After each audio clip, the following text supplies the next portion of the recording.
તો મિત્રો, તમને તમારા બર્થડે સેલિબ્રેશન કરવાનું કીધું હોય તો તમારા મગજમાં કયા કયા સ્થળો આવે? તમારું ઘર આવે, પહાડો આવે, ઝરણો આવે, અમુક એવા લોકેશનો આવે, હોટલ આવે, કાવી આવી જગ્યાએ બનાવવાનું ખ્યાલ આવે, શમશાન ઘાટ આવે મગજમાં. શમશાન ઘાટમાં બર્થડે સેલિબ્રેશન કરવાવાળા પડ્યા આવે ભાઈ. એક કપલ હતું મિત્રો, એક કપલની વાત. એક કપલમાં જે છોકરી હતી એ રહી કે મારે આ ફેર બર્થડે સેલિબ્રેશન શમશાન ઘાટમાં જ કરવું હોય. તે પેલો છોકરો માની જાય ભાઈ.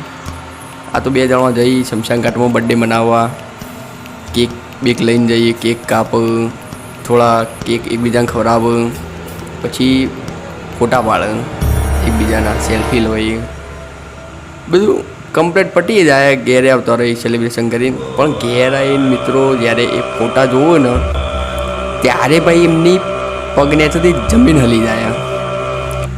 ખરેખરમાં આપણે બચીને પાછા આવ્યા એ સારું કહેવાય. ભગવાનનું આમ શુક્રિયા અદા કરવું પડે. તો મિત્રો એ ફોટા જુઓ, ફોટામાં શું દેખાણ્યું કોમેન્ટ કરો, વિડીયો લાઈક કરો અને ચેનલ સબસ્ક્રાઈબ કરો.